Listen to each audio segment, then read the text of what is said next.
Hey Jay, how are you doing? I'm doing all right, Jamie. Thank Good, you. Thanks for good, good. having me here this morning. Yeah. No worries. Thank you so much for coming on the podcast. I was just saying just before we started, I was like, it's such an honor to have yourself on here. I know you're a very busy man. And I was just saying, my 18-year-old self, even my younger self, would be pinching myself at talking to you, going, who have I got on the podcast now? It's crazy. Oh my goodness. Well, thank you so much. I'm humbled by that. I'm just a small cartoon guy, so all No, good, no. all good. So whereabouts are you in the world at the moment? Because obviously we have COVID and everyone is scattered everywhere from like New York to like Sure. London and in the outskirts. So where are you now?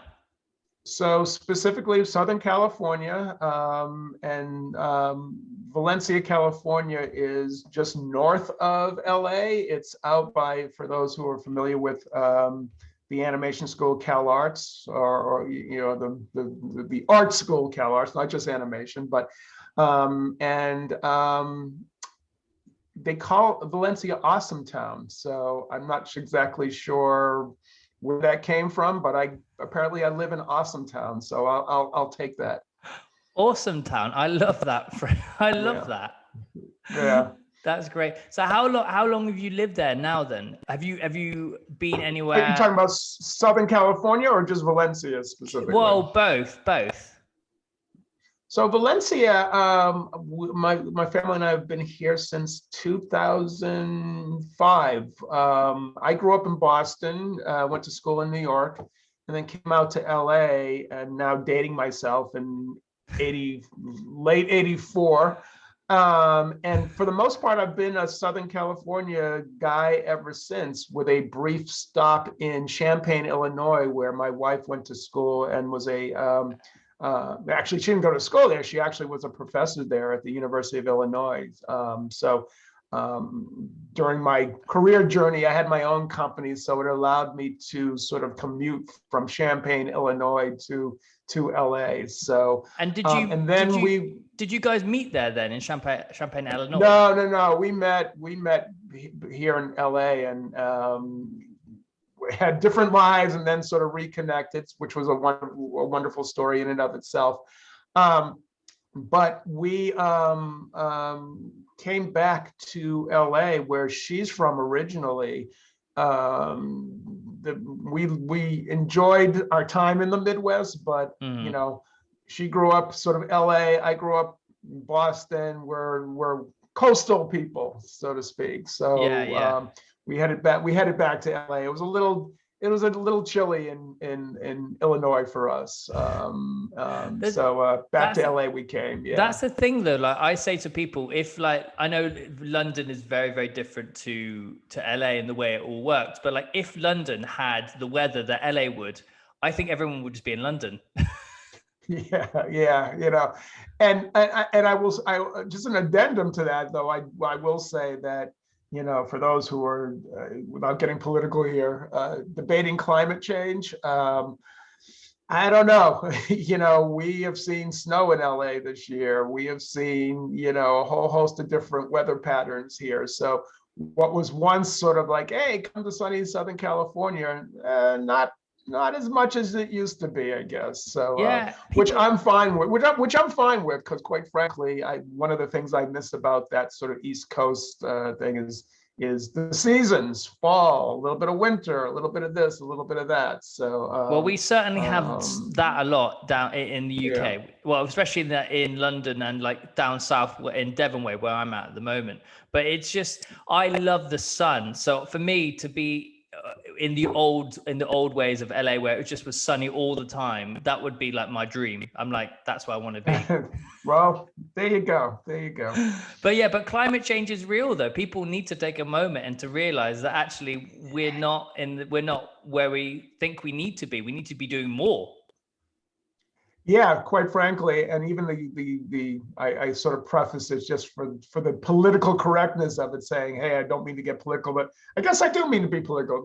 Climate change is real, so let's just you and let's right now just agree that that's going to be our stance here. That climate change is real. So I For don't think we're sure. making any big bold statement, but let's just make sure it's clear that it is real. Yeah, it So definitely is yes, real. So Tell me, how did it all start? Because I was saying before, I did obviously did a bit of research, and there's one story that I love about the receptionist, and I'd love you to tell me how it all started and that story as well.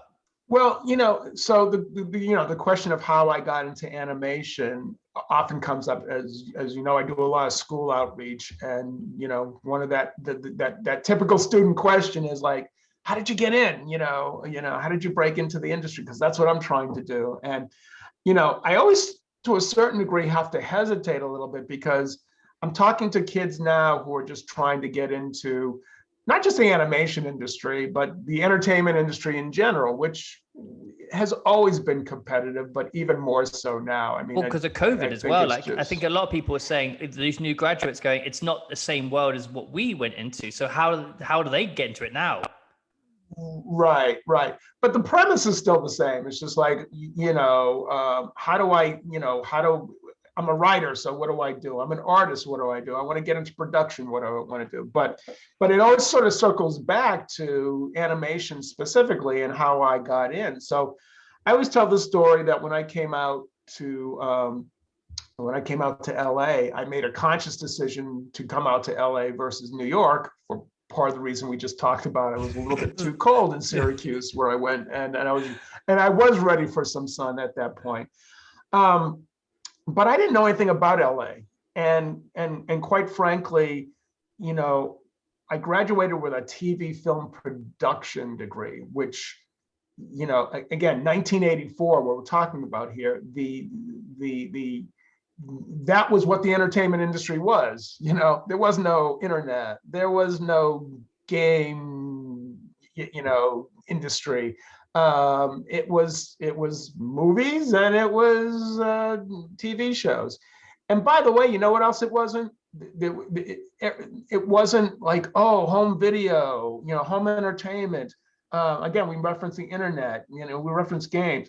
There was no cell phones. There was no Uber. I came out here with the idea. Yeah, this is why I said to my parents, though, because my parents are in their 60s, I'm like, this world that we live in now, that we can FaceTime it in Australia, must absolutely blow your mind, because like, just even have a phone in your hand is like a revelation. When I was at school, my mom used to send me the Boston newspaper via mail, not email, mail, so that I could at least sort of see like the Boston, because I couldn't get it otherwise. I mean, you could maybe go to the library and you'll get, from 2 weeks ago, but she would just put a bunch of, that's how I read the newspaper. Anyway, and I went out to LA without any sort of specific, I want to be a director, I want to be a producer, I want to be a writer. No, it was very simple. I wanted to be in the entertainment industry. That was it. That was like, and I was figuring like the journey will take me wherever that's going to take me. In 1984, because you couldn't upload a resume to an internet, or you couldn't just sort of research companies, you came with a briefcase full of resumes.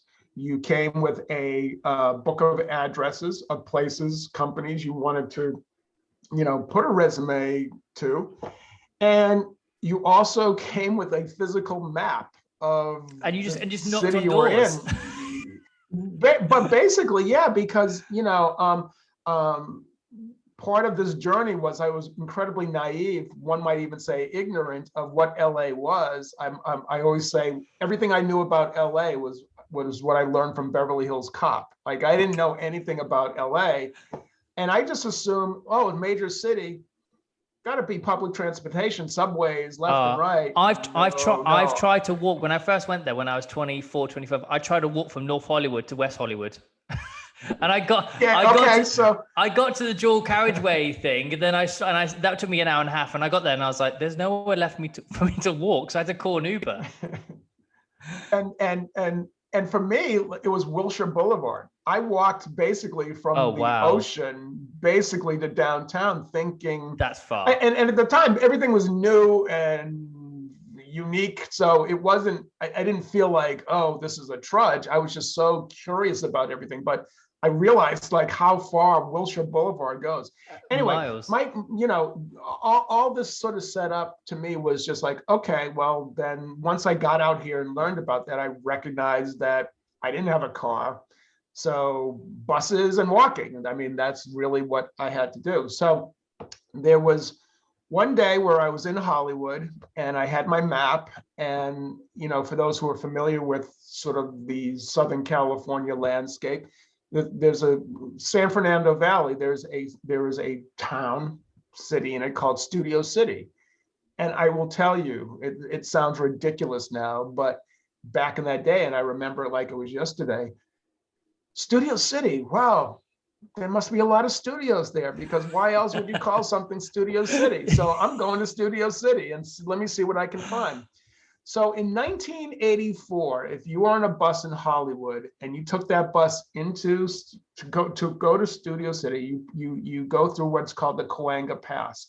And in 1984, the first entertainment company you would have seen on your bus trip was the old Hanna-Barbera studios. Johnny Quest, Fred Flintstone, Jetsons, all these big old flags were hanging from this building. And that's when the first light bulb sort of shined over my head. And I said, well, I don't know how they make cartoons. And I don't know if there's any place in there for me, but these guys have more on TV than anyone else I'm going to be giving a resume to. So let me get off this bus and walk in. So that's exactly what I did. And again, in my naivety, I had already had like my three-piece suit on, because I just knew wherever I was going to go, I had to be ready for an interview. Also, if you're wearing a three-piece suit, it must be really hot for you to wear a three-piece suit. And it was August. Yes, it was summer. Whoa. Yes. So yes. And so again, my planning wasn't all that well thought out, but like this is where I was. So got off the bus, I walked in, and this is where the receptionist part that comes in. This receptionist, this lovely African-American woman, who will, as I say, we'll never know how she changed the course of my life. Do you know her name? Like, do you know where she worked? No, I don't know. No. Funny. This was 1984. I have no answers to that. I guess I could start to research it, but she was incredibly kind to me. She basically said, without any hesitation, oh, no, we're not hiring here, but two companies that are always hiring.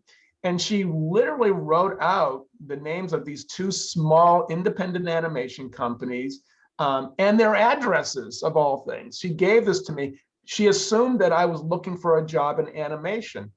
I did not dissuade her of that, because all I heard from her was like, they're always hiring. Yeah. Yeah. So she gave me that. One of the companies was called Ruby Spears, which those gentlemen had actually created Scooby-Doo for Hanna-Barbera. Really? Wow. Yeah, Ken Spears and Joe Ruby, who just last year recently, I think both passed away.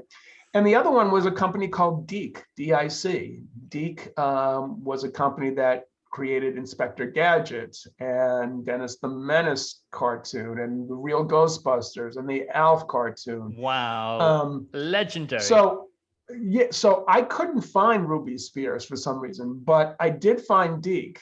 And interestingly enough, it was in Studio City of all places. So it was it was a further walk down the street, and I got there. And that's where I ended up getting a production assistant job. And, the reality of that is, and I remember this very clearly, thinking to myself, well, I'll just do this until I get a real entertainment job. But I never left this industry. And part of the reason for that, as I think back on it now, as to why I never left this industry, was two things come to mind very quickly. Number one, I just became passionate about the art form. I became passionate about how it was created. I loved the way that you created this content. It was just so different and unique and special. And then equally, if not more so, I became really enamored with the people who are creating this stuff.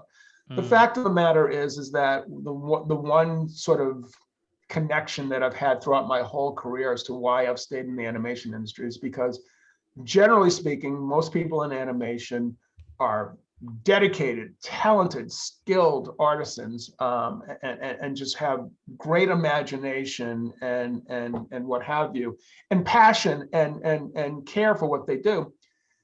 They take their work seriously, but they don't take themselves seriously.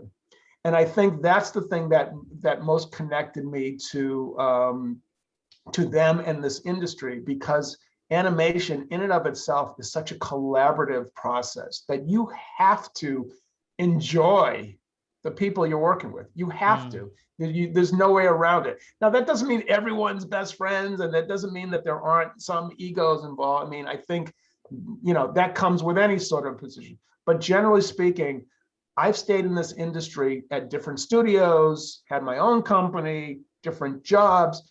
And the reason why I've stayed there, because at every juncture throughout my career, I found this to be true with regard to the people. So that is what that, and so that for me is what kept me. I was fortunate to get into this industry.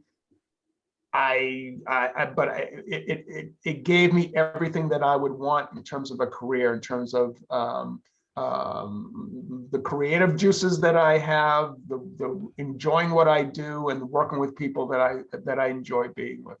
Well, because it's a massive team, isn't it? Though, you look at I love watching the behind scenes of how they kind of do the animation and how it all comes about, and it goes to a paint person, and it goes to an illustrator person, and there's so many different levels and different teams it goes to. So it's so difficult to be egotistical, I believe, in that sort of collaboration, because we talk about collaboration in terms of filmmaking and stuff where you have your editor and your first AD and all that sort of thing, but within animation, you're so close to collaboration. Yeah, I mean, look, there are absolutely genius show creators who have come up with these wonderful ideas for movies and TV series. But the reality is that you can have that creative genius, but there is absolutely no way you by yourself can make it happen. No, not at all. You can put it on paper and you can write it and you can draw it, but you cannot make a movie or you cannot make a TV series without the help. And to your point, especially in animation, because there are so many sort of things that go into making the final product, but you can't do it by yourself. So you need that creative support. You need that technical support. You need that production support. You need that. And some show creators wouldn't agree, but you need that executive support. There's so many different levels of there's so many different levels that go into making even one episode of an animated series. For sure.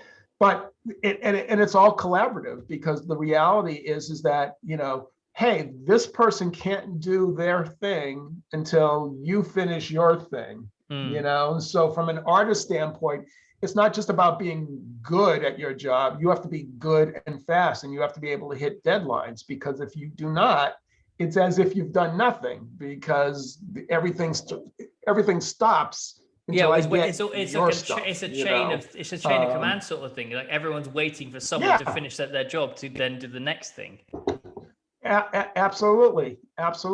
Now, they're also in the process of doing that, obviously touching base and collaborating as you're going along. But ultimately, hey, we need the storyboard done here so that we can take it to the next step. Yeah. That's how it works, and that's what.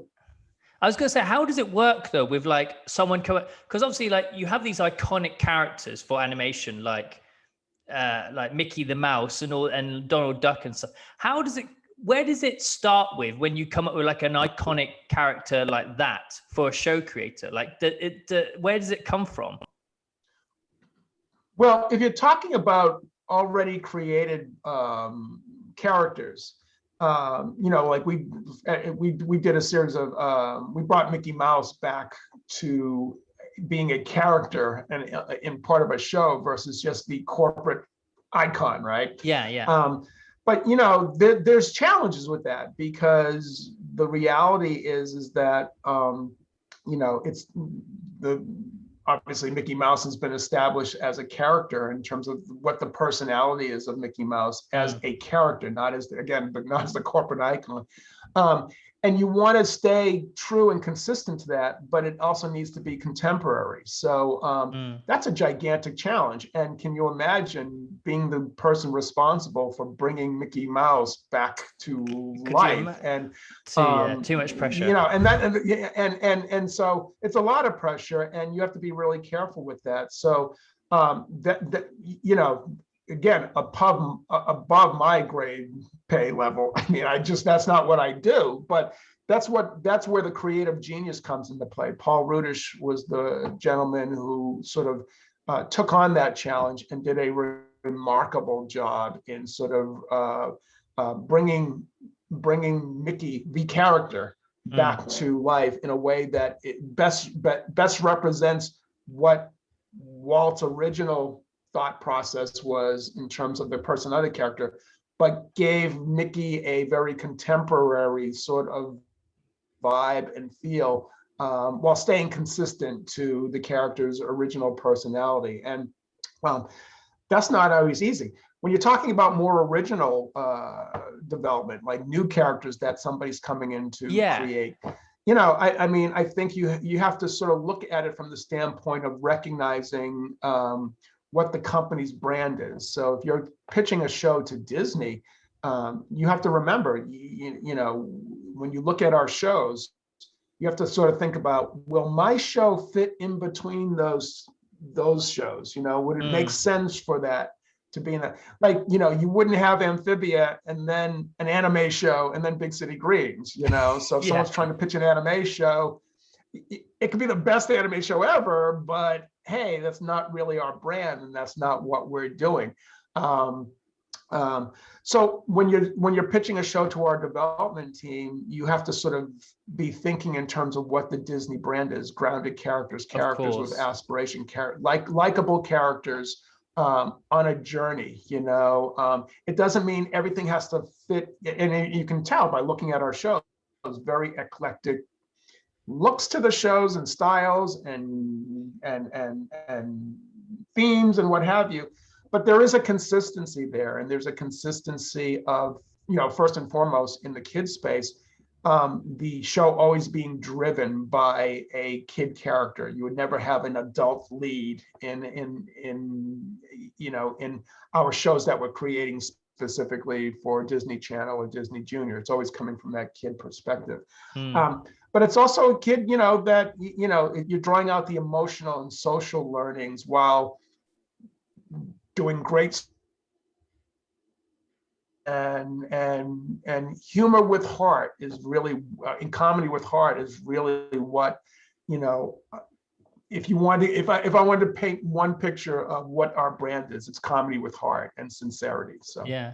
And you've been in the company for many years, about 20 years or so. So you've gone through all the process of seeing all these amazing shows and working with these amazing teams. So, and you're managing so many different projects all at the same time. How do you ever shut off? How do you find balance when you're constantly kind of on the go with projects and working on the new thing? Yeah, well, it's interesting, and you brought this up earlier about, during the pandemic. If you asked me that question a year and a few weeks ago, it would have been different than asking that question now, obviously, because, now you have the challenge of, and we're still working from home. So, it's been a little over a year that we've had to sort of adjust to this new way of working. And, hey, look, the challenges are real. I mean, the separation of work and personal now, there is none. Yeah, I mean, exactly. I'm having this conversation with you from a corner in my bedroom. I mean, and literally, this is where I've been for the last year. If anyone's looking for me, you know where to find me. This is where I am. So, this is a little bit of a challenge. And, it was really interesting that trying to figure out how to balance that. But with each passing moment, it got more challenging just because of what the year brought. So specifically, say how here in Southern California, so you had the pandemic first, and as a so you had concerns about that. You had the concerns about your family and their safety, and making sure that they're handling their school business in a way, and looking after their sort of emotional and psychological needs, especially for kids, right? While we're dealing with this, it's challenging enough as the adults, but like the kids, I mean, this is really something. They usually go out with their friends. They're in high school. They're in middle school. I mean, to get children to like wear masks in school and stuff I just don't know how they do it. Like, it's just for an adult, it's easy, but for children to say don't hug your friend, and it must be so difficult. Yeah. So you have that layer. You have the layer of, hey, being able to do your job. Now, in the animation industry, we were incredibly fortunate, just to be really honest and frank. The process of making animation is such that we could work remotely. In fact, we always sort of joke about the fact that animation's always been sort of a remote sort of business. It's just we work remotely in the same building. Editors go to their bays, writers go to their offices, artists go to their desks. They all do their thing, and then there's an animation fairy who comes around and just sort of puts it all together. So the big challenge there wasn't, oh, can we do this? It was just like, how do we get people hardware, software, connectivity to their homes? And we have a great IT and operations department who did just a marvelous job. Within a week after the stay home order, we were fairly up and running at that point. But what's interesting about that is in the early days of the pandemic, there was that sort of energy and momentum of like, hey, we can do this. Come on, let's get it all together. And I remember there were a lot of articles about how animation is prospering during this. And is this the new normal? Is it more efficient doing it this way? And to me, I saw from my own very eyes, it was like, well, you guys probably need to slow down on that. One reason is that when you had that initial momentum and energy, it was with the thought, whether spoken or not, that how long can this be? A month and a half, and then and so it was a lot easier if you're thinking in those terms. It's like, hey, let's just do this and like get it going so that we can keep things going. And then I think there's that human nature aspect and the realization that, oh yeah, this is not going to be, which changes the mindset, right? Absolutely. Yeah, so of course. Whatever, say, schedules and budgets were being held on to very well in the early days, all of a sudden you recognize that people were obviously scared, but people were burning out, and there was no prep or planning for how you were going to do your life now at work. Yeah. There was personal side, right? Just to jump in, there was an article yesterday from Goldman Sachs chairman, because these bankers are working 90-hour weeks or something crazy like that, and so they've all gone, well, it's great that we want to make sure that our clients are very, very happy, but there is a point where like most people were burning out, and it's obviously very known within law work and banking work that they work long hours, but because now we're all inside working from home, there is no break. It's so difficult. Yeah. I mean, and that's another part I was going to say. I mean, certainly it's not just the entertainment industry. It's across all sort of sort of corporations and what have you. But I think because animation was physically able to do it, there was a lot of pressure on people to sort of, okay, we got to keep going. We got to keep going because we're the division that can keep going. We can do this. And that, I think, was an added, again, sort of added pressure. Long story short, I mean, there was a certain point where everybody just had to stop and recalculate and pivot on this ability that, yeah, it may be possible to do it.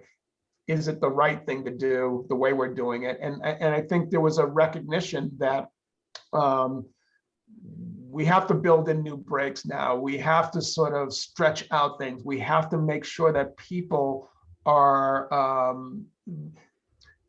given the time, whether it's on a daily basis, a weekly basis, to just sort of break away from this, and that means rejiggering schedules, rejiggering budgets, and things that used to sort of get there on time, they're just not going to get there on time right now. We all have to be mindful of that and accept it and align with it, And I think, and as a company, we did, and but also very grateful that we were in a business that we could keep going in, because that certainly wasn't true for a lot of people. So, and then you had the social unrest on top of that come during the summer, and that became this other layer, and specifically for me, it's like, I had the emotional roller coaster of dealing with, once again, a sort of safety issue with my kids, and sort of going out in the world. You now have pandemic, and you have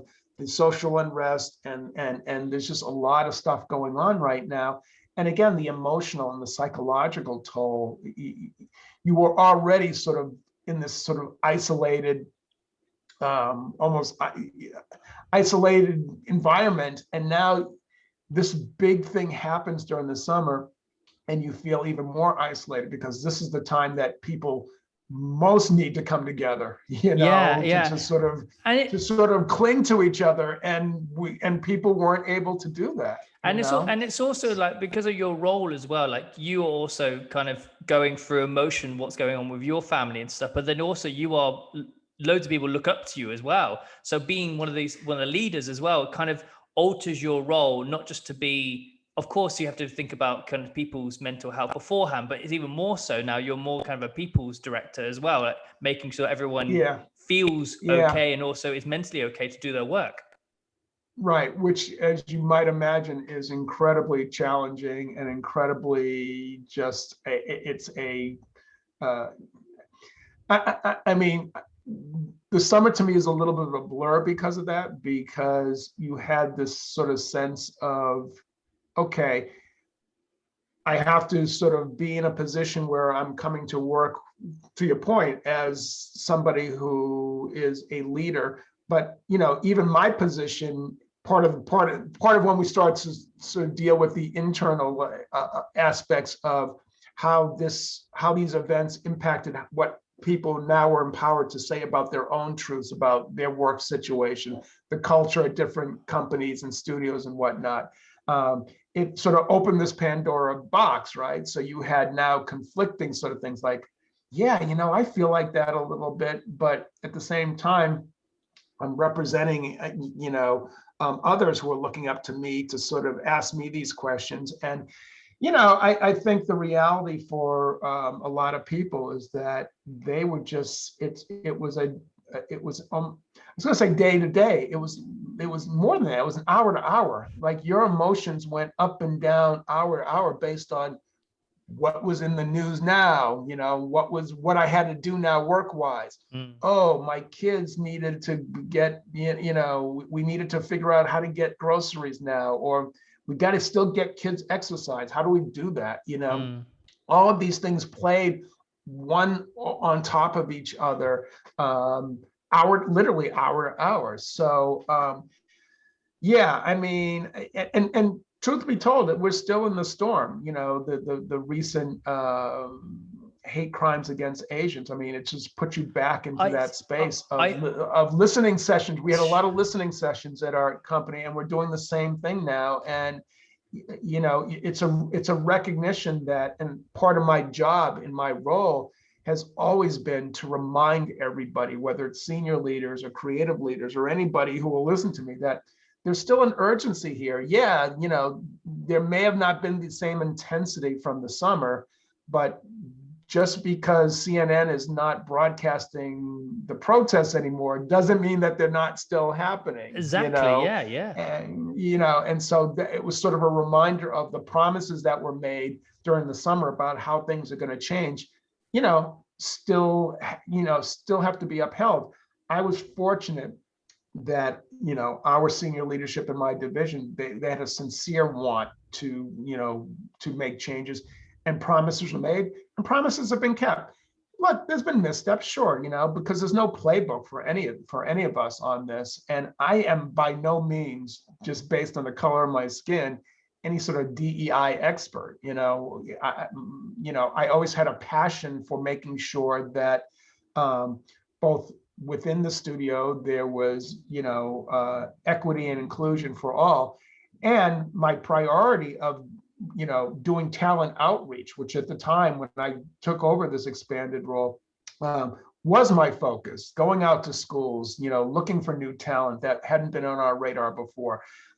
We had to sort of continue with that. You couldn't just stop doing your job, but it now had a different sort of layer and focus. And now, whereas a lot of my work was external, more of it became internal in terms of education and training and being just mindful and empathetic to the how people's careers have gone or not gone, and having those real conversations now about what that means. So,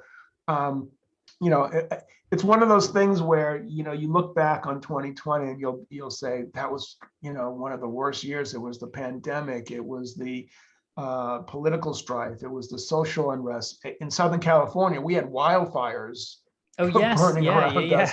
And I remember my wife and I talking and saying, so this is how the apocalypse looks, huh? Like this is how we're going out, right? Like this fire and pandemic and social unrest and all, like, okay, well, all right. So now we know, like, it was that sort of that feeling. I mean, we were joking about it, but not really, because every day brought this sort of new sort of traumatic challenge to it. And again, layered with what is your sort of initial sort of call to action? It's to protect your family. It's to make sure that they're okay.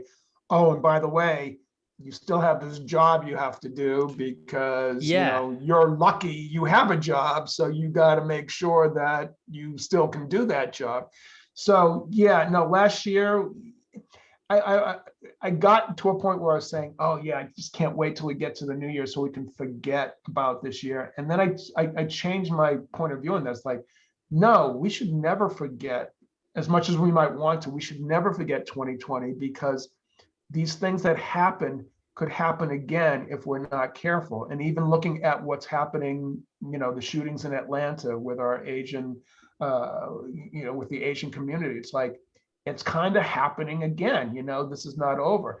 And, as much as hey, there's vaccines for the pandemic and what have you, I think the reality is like, it's here. I don't think it's going away. We're protecting ourselves against it, but I think this is probably going to be a yearly. Look, I'm no doctor, so I think. My assumption. This is the thing, though. My assumption is like it's going to be a flu shot. It's going to be like a flu shot every year. You're going to have to take these shots every year. It's going to be around forever. I think it's just, but we're just going to have to manage it. Like it's one of those things, and I think even like a lot of my friends were like going into 2021 is going to be a great year. Like going to put 2020 behind us, and I'm like, but no, because like so much revolutionary things happened in 2020.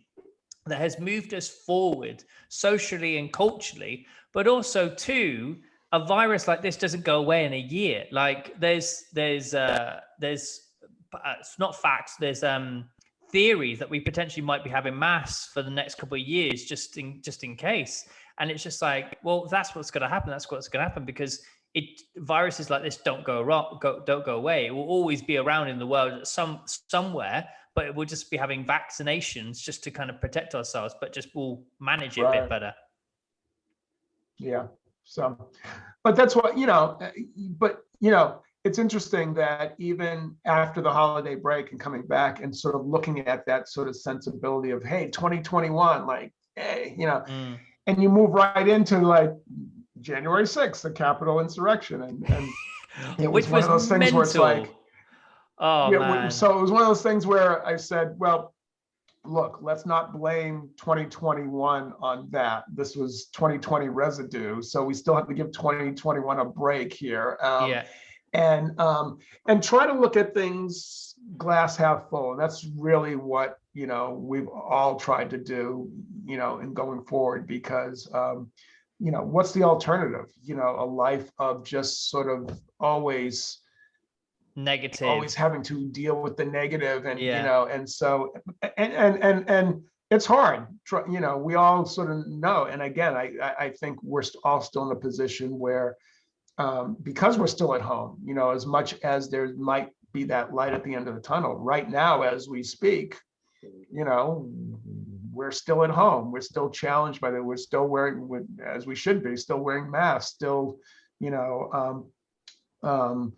trying to make do with this situation across the board. So I think we just got to keep optimistic and positive. That I always say to my friends that I'm talking to about the situation, and I always say, like, it's really great to be positive and to be in the present moment, but it is also really good to look at slightly at the past and also look slightly at the future, because everyone just thinks about keeping the present day to day. And yes, you have to, but you can't always be in present. Like, you have to kind of look to the brighter future and go, okay, that's potentially going to happen, but also remember sort of what happened previously in the past. And I think you need an equal balance of past, present, and future to kind of live in this moment. Yeah, no, I absolutely agree with that. And the day-to-day challenges, you just have to sort of, I don't say embrace, but just, you just have to sort of deal with this. And as you're trying to still lead a life that has, that connect with your values, and you want to be able to promote a future, especially when you have kids. I mean, I think I sort of keep circling back to this, but that is a big part of what drives me in everything I do, everything I think. That's where I'm at in my life. So that's always going to be the priority here for me. And that's what my connective tissue is in terms of how I think about things, good, bad, or indifferent. It's like, as it relates to how does that impact my family, and that's what sort of keeps me just making sure that I'm as much as I can with a positive point of view on things. So they must think you must have the coolest job, though, like working at Disney doing like animation. They did back in the day when they were smaller, because obviously when Disneyland was open, I mean, hey, the company provides you a silver pass. You can go to Disneyland when it strikes your fancy, So they sort of grew up in that sort of world. But now they're teenagers. They're sort of like, it isn't that Disney isn't cool. It's it's still cool, and they still like going to Disneyland. They just don't want to be with myself and my wife. They just go on their own with their friends and stuff. They don't want to hang out with us. So that to me is the difference. But that speaks to, like, I think the glory of Disney, because even at this age, Disney, like, it's still cool to go to Disneyland. It's magical for everyone. That's what I buy into, quite frankly. Yeah, it really is. It really is.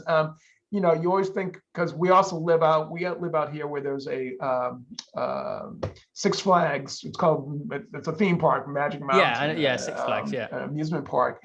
And with the sort of big rides and roller coasters and everything, you think they sort of would start to go more to that stuff, and they do. But when you offer up Disneyland, nothing typically get takers. So nothing beats Disney. Yeah, it really doesn't. So As we So come to a close of our pretty good. episode, what I always do with my guests, I'd love to do a give back to our audience. And I'd love to know something that's inspired you or that you would inspire in others. It might be the way that you might live your life. It might be a quote. It might be a film or an animation or book that you would kind of give back to audience to inspire them.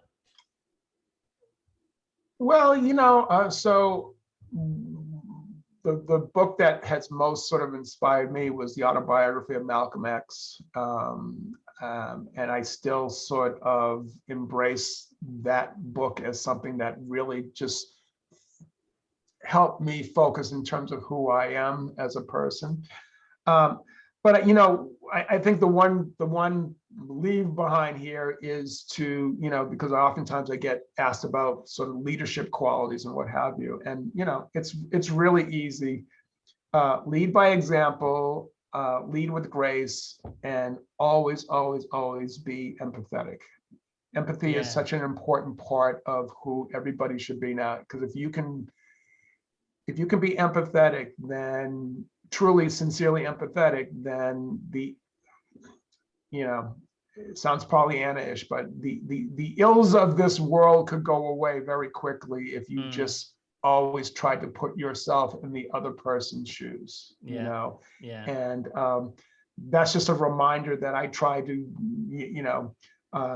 I tried to lead my life by, and it's always the sort of leave behind that I give to somebody when they ask me that question. So I want to say thank you so much for coming on 360 yourself. It's been an absolute pleasure just to take a moment of your time. And I know you're a very busy man. So I want to say thank you very much. Well, thank you for having me, Jamie. I appreciated the time. And hey, let's do this again sometime.